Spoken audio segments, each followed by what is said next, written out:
Hi everyone, and welcome to another episode of Moments of Reflection. In today's episode, we're going to have a quick reflection on the story recorded in the book of Acts chapter 10, 1 to 36 about what the vision shown by God to Peter meant. The story begins with a Roman officer named Cornelius who lived in Caesarea, who was a captain of the Italian regiment. He was devout, God-fearing man, and as everyone in his household, he gave generously to the poor and prayed regularly to God. One afternoon about 3 o'clock, he had a vision in which he saw an angel of God coming toward him. "Cornelius," the angel said. Cornelius stared at him in terror. "What is it, sir?" he asked the angel. And the angel replied, "Your prayers and gifts to the poor have been received by God as an offering. Now send some men to Joppa and summon a man named Simon Peter. He is staying with Simon, a tanner who lives near the seashore." As soon as the angel was gone, Cornelius called 2 of his household servants and a devout soldier, one of his personal attendants. He told them what had happened and sent him off to Joppa. Peter visits Cornelius. The next day, as Cornelius' messengers were nearing the town, Peter went up on the flat roof to pray. It was about noon, and he was hungry, but while the meal was being prepared, he fell into a deep dream. He saw the sky open, and something like a large sheet was let down by its 4 corners. In the sheet were all sorts of animals, reptiles, and birds. Then a voice said to him, "Get up, Peter, kill and eat them."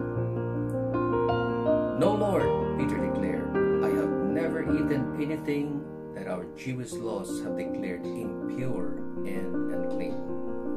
But the voice spoke again, "Do not call something unclean if God has made it clean." The same vision was repeated 3 times. The sheet was suddenly pulled up to heaven. Peter was very perplexed. What could the vision mean? Just when the men sent by Cornelius found Simon's house, standing outside the gate, they asked if a man named Simon Peter was staying there. Meanwhile, as Peter was puzzling over the vision, the Holy Spirit said to him, 3 men have come looking for you. Get up, go downstairs, and go with them without hesitation. Don't worry, for I have sent them." So Peter went down and said, "I am the man you are looking for. Why have you come?" They said they were sent by Cornelius, a Roman officer. He is a devout and God-fearing man, well respected by all Jews. A holy angel instructed him to summon you to his house so that he can hear your message. So Peter invited the men to stay for the night. The next day, he went with them, accompanied by some of the brothers from Joppa. They arrived in Caesarea the following day.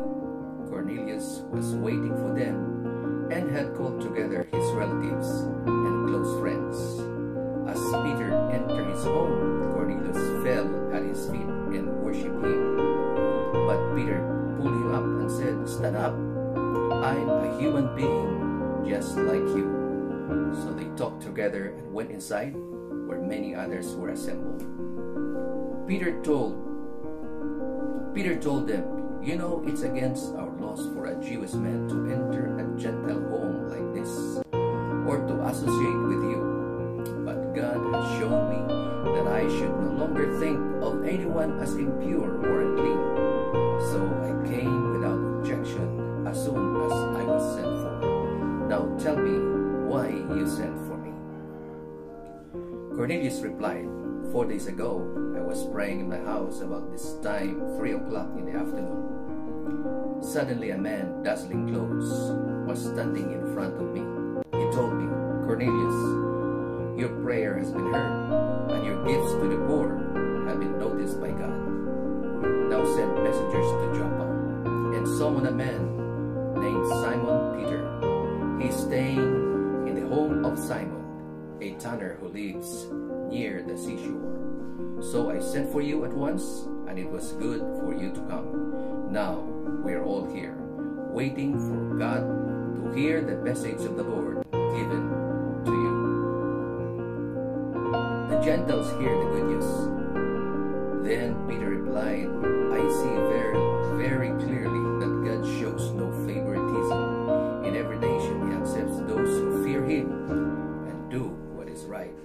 This is the message of good news for the people of Israel, that there is peace with God through Jesus Christ, who is Lord of all.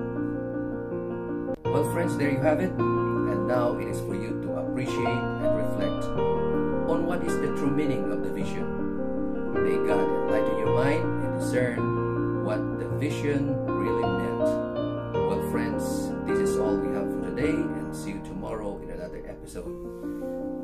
Keep safe and God bless you today.